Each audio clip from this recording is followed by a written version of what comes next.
یقیناً اللہ جل شانہ کی بہت زیادہ عنایت، رحمت اور فضل امت محمدیہ صلی اللہ علیہ وآلہ وسلم پر کہ جس اللہ جل شانہ نے امت محمدیہ صلی اللہ علیہ وآلہ وسلم کو اتنی نعمتوں سے، رحمتوں سے نوازا۔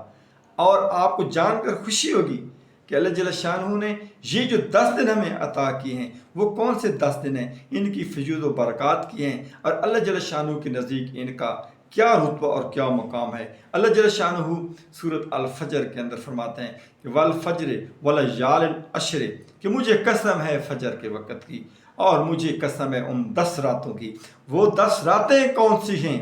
یہی وہ 10 راتیں ہیں کہ جو اللہ جل شانہ نے امت محمدیہ صلی اللہ علیہ وآلہ وسلم پر فضل کیا۔ اسی 10 دنوں کے اندر یکم ذی الحج سے لے کر 10ویں ذی الحج تک کی یہ راتیں ہیں جو اللہ کو بہت محبوب ہیں۔ بخاری شریف کی حدیث ہے، آپ صلی اللہ علیہ وآلہ وسلم ارشاد فرماتے ہیں کہ دیکھیں پیارے نبی صلی اللہ علیہ وسلم فرمان کے مطابق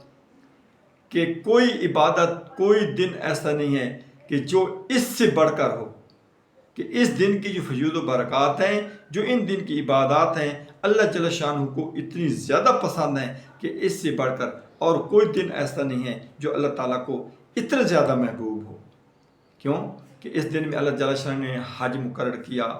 عرفہ کا دن مقرر کیا، قربانی کے دن مقرر کیے، تو یہ اللہ جل شانہ کی کتنی زیادہ انعام و اکرام ہے ہمارے اوپر۔ تو سب مل کر کوشش کریں کہ ایک تو جو الحاج حضرات ہیں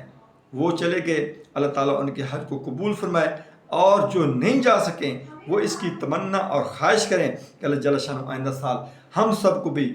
روزہ مبارک کی زیارت نصیب فرمائے اور خانہ کعبہ کی زیارت نصیب فرمائے۔ اگر نہیں جا سکیں تو یہاں پر رہتے ہوئے ان دنوں کی، ان راتوں کو غنیمت سمجھتے ہوئے اللہ جل شانہ کی بڑھ چڑھ کر عبادات کریں، تسبیح و تحلیل کریں، بہت زیادہ ذکر اذکار کریں۔ دیکھیں اللہ جل شانہ کے لیے، رضا کے لیے جو ہم قربانی کرتے ہیں، دیکھیں قربانی صرف ایک جانور کو ذبح کرنے کا نام نہیں ہے، بلکہ قربانی کیا ہے؟ اپنے نفس کو، اپنی خواہشات کو قربان کرنے کا نام ہے۔ اللہ کی رضا کے لیے جو حضرت ابراہیم علیہ السلام نے، حضرت اسماعیل علیہ السلام نے قربانی کی، انہوں نے کیا؟ اپنے نفس کی قربانی دی، اپنی خواہشات کی قربانی دی۔ اگر حضرت ابراہیم علیہ السلام نے اپنے لخت جگر کو قربان کیا تو کیا خیال ہے؟ آپ خود دیکھ لیں کہ آج کل کون ایسا ہے کہ جو اپنی اولاد کو اللہ کی رضا کے لیے قربان کر دے۔ اس کا مطلب صرف اور صرف یہی ہے کہ ہم اپنی خواہشات کو، اپنے نفس کو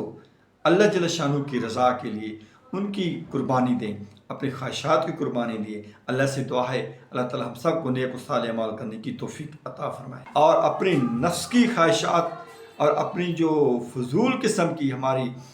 چاہتے ہیں، ہماری جو خواہشات ہیں، ان کے اوپر کنٹرول کریں، اور خالصاً اللہ اور اللہ کے رسول صلی اللہ علیہ وآلہ وسلم کی